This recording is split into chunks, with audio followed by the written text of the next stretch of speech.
All right, guys. We're doing this a little bit different this time. I ain't got my laptop charger, so we're relying solely on my cell phone for this one. So we're kicking it old school. We're going prehistoric. We're going back to the beginning of the days of the channel this time. Even though I've always had a laptop, I just didn't have the cameras, green screen, all that stuff. But yeah, I feel like I've gone back to my roots doing it this way. Even like I said, it's the first time ever using a phone. So if this is complete crap, I apologize. But Upchurch put out the new song Pioneer he's been talking about for a while, so I just want to check it out. Let's go ahead and jump up in it.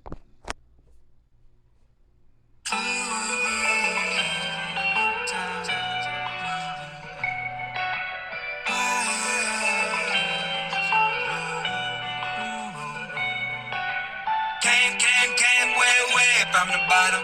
I going up and never stopping. My, no worries about falling.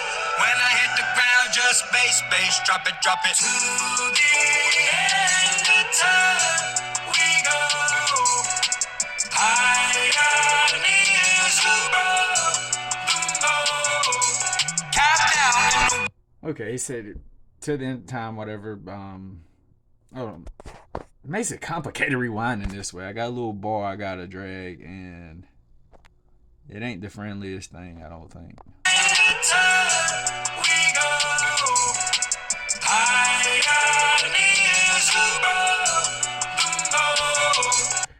He said pioneers that broke the mold. Upchurch broke the mold. Upchurch is currently writing the blueprint for how to do what he's doing. Like, he documents everything. Like, he's pioneered the whole country rap thing for the most part. I mean, there was people before him. There was Colt Ford, Bubba Sparks somewhat.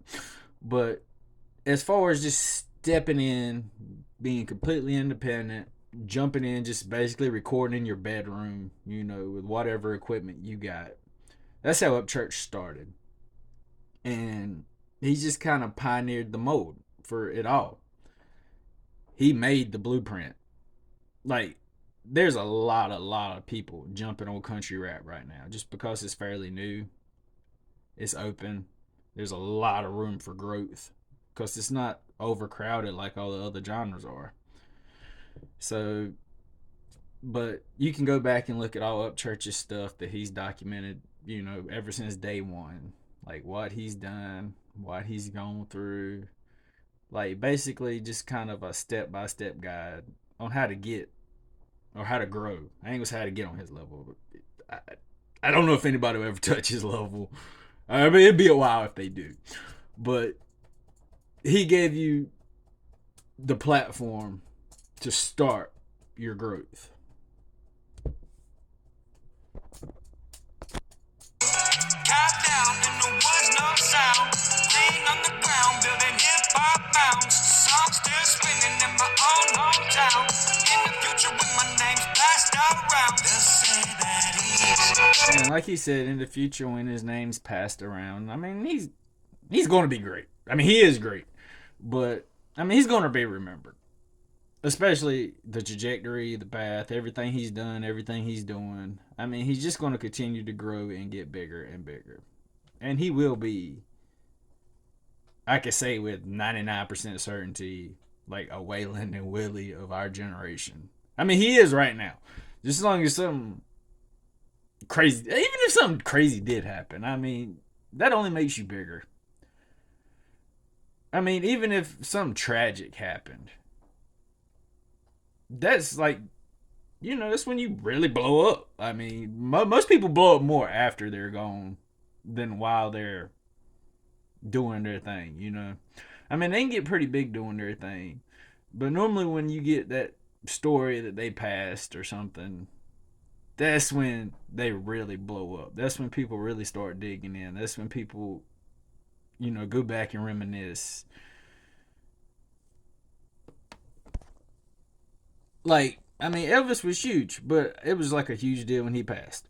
Same thing. I can't really think of any really, really huge artists that passed away in my time other than Michael Jackson. But when Michael Jackson passed away, he was all you heard for a week or two. Like his album sales jumped, his views on YouTube and stuff jumped. Everybody was just trying to get their hands on all his stuff. Like I say, after death, that's when you blow up the most. Especially if you were really, really big during life. But it applies to everything. I mean, like books and stuff. I mean, artists write books, and most people do not get published till after they pass. Like they'll be trying to get book deals and stuff, and most people don't realize how great they are until they're gone.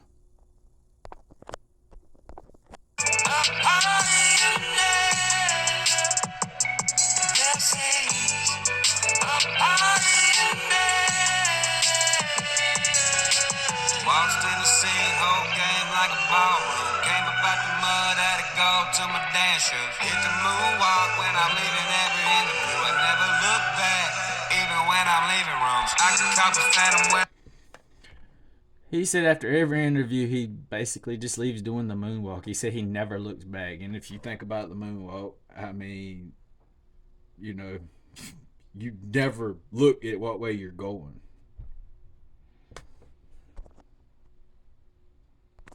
I wake up in the morning, but if money's all you flexing, then you live the cheapest story. I wanna be Picasso to the south, just give me all the glory. I'm the man who make dirt and dust, an allegory. So keep talking alright, stay up late all night, draw pictures of my enemies and visions I like. Music's life, lifetime, time's moving, take a hike. Back then, say what's next, and I'll probably say a bike. He just said people ask what's next, and he said he'll probably say a bike. He'll probably go buy a motorcycle because he loves riding motorcycles. Like, I mean, I've seen so many videos of him just, cruising around on like a Harley Davidson, just chilling. Like, I mean, that's just something he enjoys. So you ask him what's next, he's gonna be like, probably another motorcycle.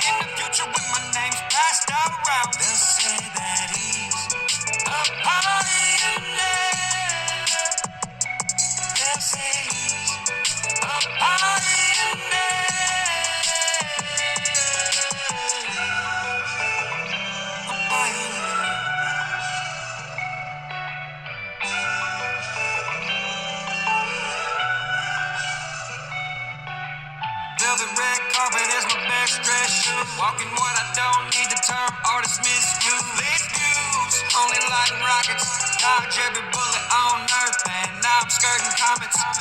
We too different for. He said on Earth he's dodging every bullet, and he's talking about starting to dodge comets. Like, he's just out of this world. Like, I mean, he got past the tier of bullets. Like, he's in space now.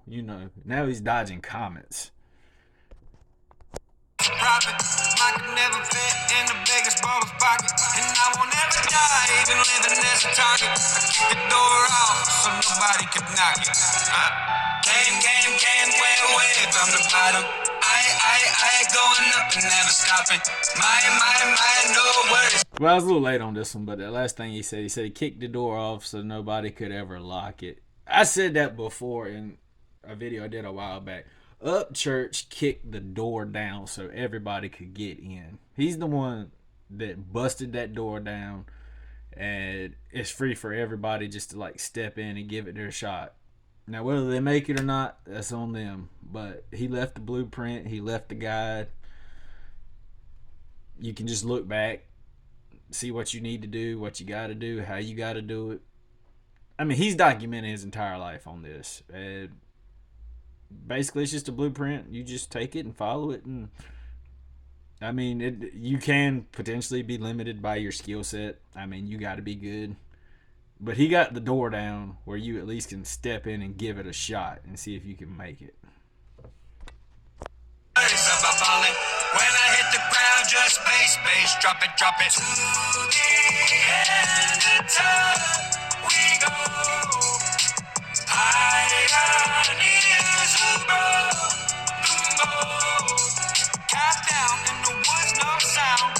Green on the ground, building hip-hop mounds. Songs still spinning in my own hometown. In the future, when my name's passed around, they'll say that he's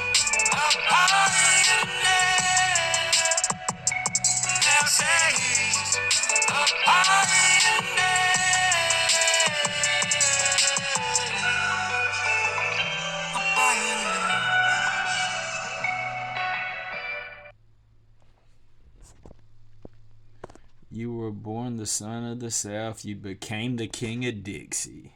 You are now the pioneer.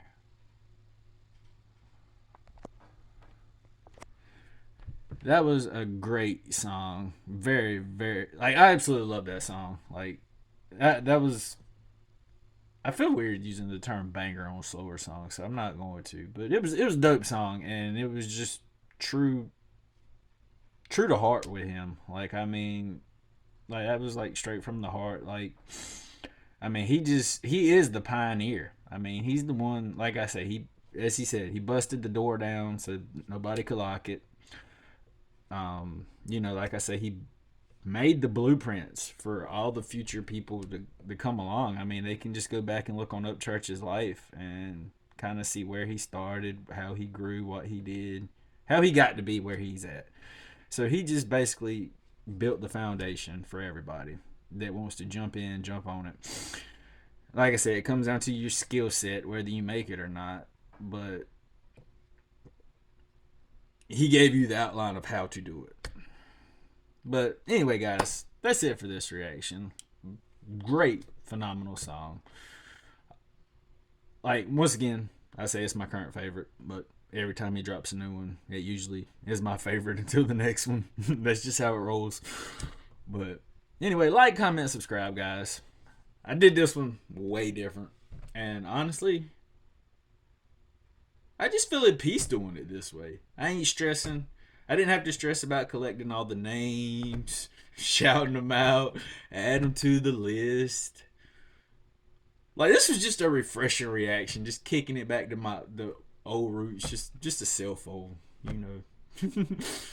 No laptop. Got my green screen, but ain't really got no way of putting the video over it, so it's gonna be a whole different format. But like I said, this was just relaxing and refreshing, just doing it this way. Like, no stress. Because I'd be freaking out before doing reactions, make sure the green screen's right, making sure everything's lined up. And I forget crap all the time. If you go back and look through my videos, you'll see I forget to flip something on or flip something off or, not center everything like it should be. Like, if you go back and flip through my stuff, you'll see. And I stress it so bad. This just not having my laptop charger and just doing it face to face with the cell phone. Just so refreshing. Just so easy. Just, not freaking out about forgetting to include people, put their names in, all the fancy visuals and stuff. Making sure I time them right, click everything right. Like, I love this. I mean, as soon as I get my laptop charger, I'm going to go back doing it the other way because, I mean, catches more attention, gets more eyes than just doing it plain Jane. But I might do this occasionally just because it's refreshing now that I've gone back and done it at least once and I feel good about it. But anyway, that's it for this one. See y'all later.